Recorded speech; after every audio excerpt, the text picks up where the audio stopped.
बिस्मिल्लाहिर्रहमानिर्रहीम। अस्सलाम वालेकुम नाज़रीन, मैं हूं आरिफ हमीद भट्टी आम शहरी।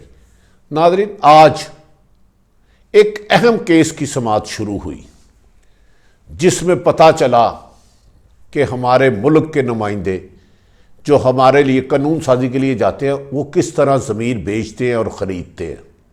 इससे पहले ऐसे इंकशाफात सामने नहीं आए थे। आज पता चला, पहली इब्तदा वज़ीर आज़म पाकिस्तान इमरान खान के हुक्म पर 3 रुकनी कमेटी ने तहकीकात शुरू कर दी, जिन्होंने 2018 में सेनेट की खरीदो फरोख्त मनशियात के पैसों और दीगर नजायज़ पैसों से की थी, जिनके आज तक नाम सामने नहीं आए।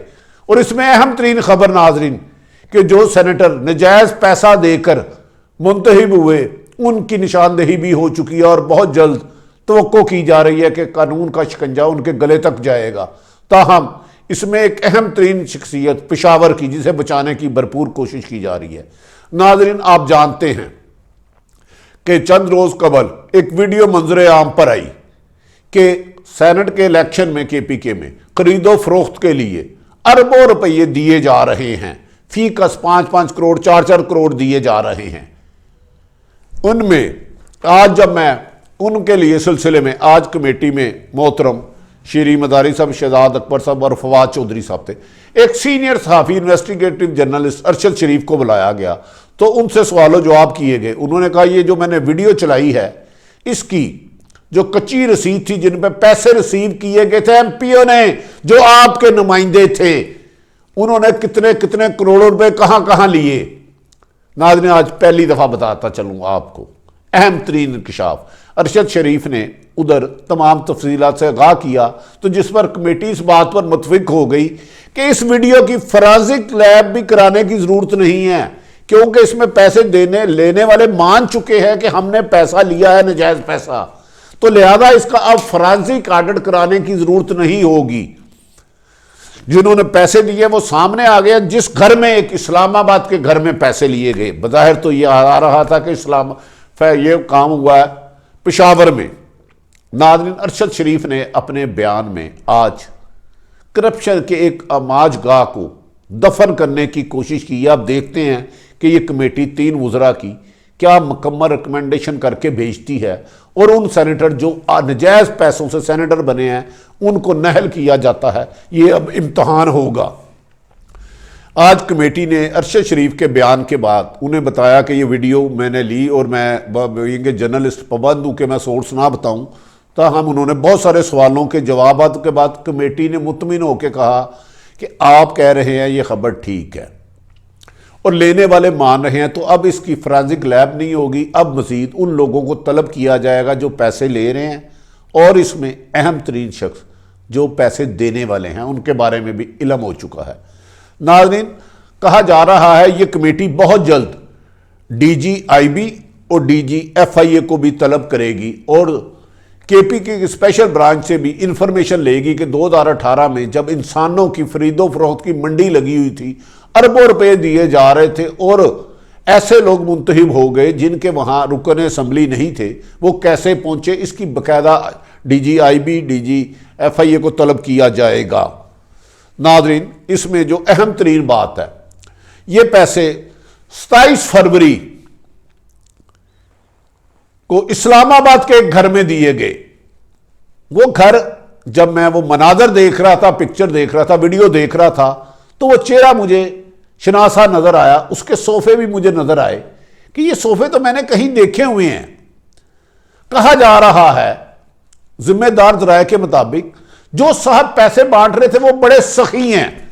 उन्होंने तकरीबन 70-80 करोड़ से ज्यादा बांटा और वो घर इस्लामाबाद में है। वो बड़े ही सही है।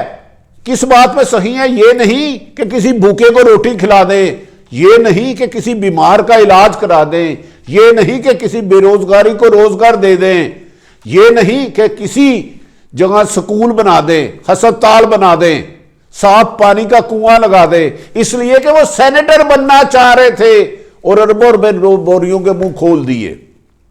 इन सही साहब का चेहरा मुझे नजर आ रहा, लेकिन मैं पूरा नाम लेने से कासर हूं नाज़रीन, क्योंकि इस्लामाबाद में घर है, घर बड़ा खूबसूरत है, सोफे भी जाने पहचाने हैं, बड़ा कामयाब घर है और बड़े दिल के वो सखी हैं। उन्होंने एमपीओ को उनका ज़मीर बेचने के लिए किसी को 5 करोड़, किसी को 3 करोड़, जिसको इस्लामाबाद में जो रकम बांटी गई, इसमें कहा जा रहा है कि पीटीआई के लोगों को 60 करोड़ बांटा गया, दूसरे लोगों को 3-3 करोड़ रुपया बांटा गया। इनमें जो नाम आ रहे हैं कि सरदार अदरीस साहब जो वीडियो में नज़र आ रहे हैं, जिसे अरशद शरीफ ने थोड़ा आप तक पहुँचाई थी हकायक, बाबर सलीम आ रहे हैं, दीना आ रहे हैं, 11 करोड़ इस्लामाबाद के घर में तकसीम किए गए। ये 27 फरवरी का बात है, इस्लामाबाद का घर है। कच्ची रसीदों पे इनके नाम लिखे हुए हैं, कच्ची रसीदों पे जो टीवी पे नशर हो चुकी हैं। ये मैं अपने नाम से नहीं ले रहा, लेकिन उस शख्सियत के पास कमेटी जाने से गुरेजा है कि वो बड़ा सही अमीर आदमी है, उनका वो दिल का सही है। मैं नाम नहीं कह रहा किसका क्या नाम है, मुझे नाम का नहीं पता। घर इस्लामाबाद में है, घर सोफे भी मैं जानता हूँ, ड्रेस भी जानता हूँ, उनकी शक्ल भी मेरे सामने है। मुझे यकीन है कि शहजाद अकबर साहब, शेरी मजारी साहबा बहुत बुलंद खातून है, और फवाद चौधरी यकीनन उस सही को बुला के पूछेंगे किस किस को पैसे दिए, कितने कितने दिए, और क्या इस तरह ज़मीर फरोशी वोट के तकद्दस की पामाली नहीं है। मुझे सिर्फ ये बता दें कि आपके वोट से मुंतखब होने वाले सेनेट में वोट की इज्जत दे रहे हैं कि वोट को पामाल कर रहे हैं। इस बारे में नाजरीन कहा जा रहा है कि 27 फरवरी को इस्लामाबाद बांटे गए, 28 फरवरी को फिर पेशावर में बांटे गए। इसमें 4-4 करोड़ फीकस दिए गए और तकरीबन 24 लोगों को दिए गए। नाज़रीन, इनमें यासीन जिनका नाम आ रहा है, जिनको 28 फरवरी को पेशावर में दिए गए, यासीन खलील, जाहिद, अमजद, फिरोज, फैसल, अयाद और दीगर कई नाम सामने आ रहे हैं। जबकि उसके बाद 1 मार्च को पैसे दिए गए, उसके बाद 2 मार्च को दिए गए अबैद साहब को, और दीगर नाम इनमें सामने आए, नसीम हयात और दीगर लोग। इन लोगों ने सबसे पैसे दिए। लेकिन इस्लामाबाद के होने वाले घर की तो निशानदेही कमेटी को हो चुकी है जो गुजरा है। अब ये असल बंदे को बुलाते हैं। कहा जाता है कि वो इलेक्शन में कामयाब भी नहीं हुए थे, लेकिन मुझे इसके बारे में मुकम्मल वाकिफ नहीं है, कुछ वोटों से हार गए थे।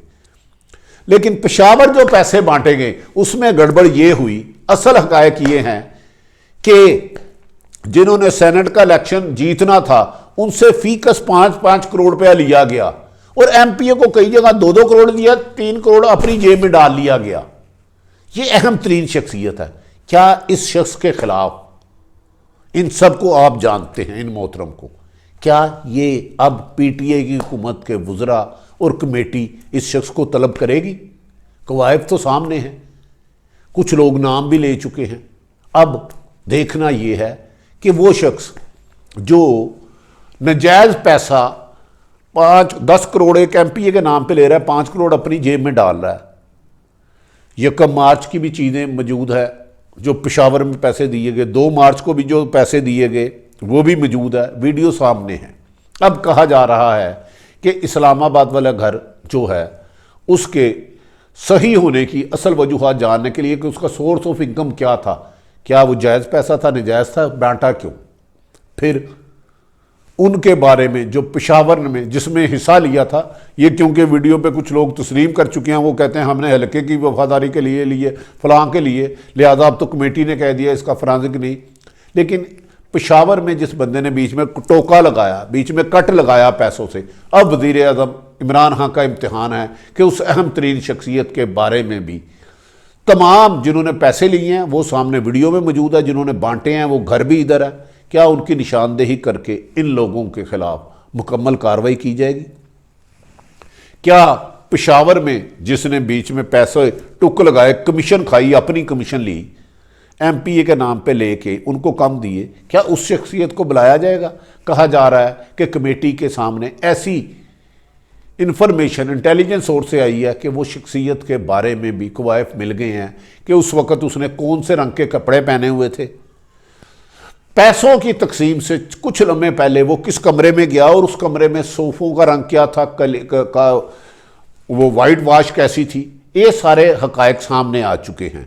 अब इम्तहान आ गया है हुकूमत का कि वो इन्होंने उनको तो एक्सपोज कर दिया जो पैसे ले रहे थे, अब उनकी निशानदेही भी हो चुकी है जो उनसे पैसे लेके इस वक्त सेनेट में बैठे हैं।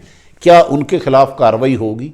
क्या बीच में जो कमीशन एजेंट पैसे देने के नाम पे एमपीए के खुद अपनी जेबें और बैंक बैलेंस भर रहे थे, और उसके बाद कहा जा रहा है उन्होंने बैरून मुल्क के दौरे भी किए।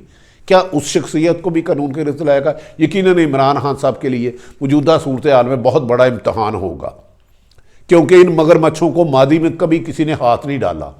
करप्शन का तो जिक्र हुआ, लेकिन करप्शन के जिम्मेदारों को सजाएं देने का रवाज नहीं है। अब हमने देखना यह है कि मौजूदा हुकूमत में करप्शन करना तो है ही, बराई अल राशि वल मुर्तशी, अल्लाह कहता है पैसे लेने और देने वाला हराम का जहन्नमी है। ये जहन्नमियों तो होता रहा, क्या जहन्नमियों को इस दफ़ा सजा मिलेगी? जिसके बारे में अशर शरीफ अपनी तमाम दे बैठा है, जबकि DGIB और ISI से भी इंफॉर्मेशन मांगी जा रही है और KPK की स्पेशल ब्रांच से भी मांगी जा रही है। अब मुल्ज़मान देने वाले तो सब वीडियो में नज़र आ रहे हैं, लेने वाले तो सारे आ रहे हैं। जो इनकी वजह से सेनेटर मुंतखब हुए उसकी भी निशानदेही हो चुकी है कमेटी को। जिन्होंने बीच में टांका लगाया, जो वीडियो में तो नहीं आए, लेकिन उनके बारे में ऐसे शवाहिद सामने आ गए, ऐसे आई विटनेस आ गए कि उन्होंने इस कपड़े रंग के पहने थे, इस कमरे में पहना था, उसके बाद इतने पैसे इस बंदे को दिए, इसको दिए। क्या इन सब को सज़ा मिलेगी? अब इम्तहान इस कमेटी का है। करप्शन की राज खोल दिया है। क्या करप्शन के ज़िम्मेदार कानून की गिरफ्त में आएंगे और आइंदा हमें अपने साफ शफाफ बाकिरदार लीडर मिलेंगे जो अवाम की खिदमत के जज्बे से आए? अगर कोई 1 अरब रुपया या 50 करोड़ दे के, याद रखने नाजरीन, सेनेटर बनता है तो वो आप और मेरी फलाह बहबूद के लिए नहीं करेगा। जिनसे कब्ज़ा ग्रुप से पैसे, मंशियात के पैसे या नजायज़ पैसों से बना था, वो उनके फ़वाइद सोचेगा, उनके लिए नजायज़ ज़रिया आमदन पैदा करेगा। उससे मेरे और आपके हकूक़ सलब होंगे। अपने हकूक़ के लिए आवाज़ बुलंद करें। करप्शन के ख़ात्मे के लिए कोई एक कदम तो उठे। लेकिन हमारी गुजारिश है वज़ीर आज़म पाकिस्तान से, आर्मी चीफ से, चीफ जस्टिस ऑफ पाकिस्तान से, खुदारा इस केस को हाली ना जाने दें। जब शहायद मुकम्मल आ जाएँ, एविडेंस तमाम आ जाएँ, तो इन लोगों को सज़ा व ऐसी सज़ा दे कि आइंदा कोई सियासत को नापाक करने की कोशिश ना करे। आरिफ हमीद भट्टी का यूट्यूब चैनल पसंद आए तो चैनल को सब्सक्राइब करें। अपने इर्द गिर्द रहने वालों की खुशियों का ख्याल रखें। किसी की भी तकलीफ़ का बायस ना बने। पाकिस्तान जिंदाबाद।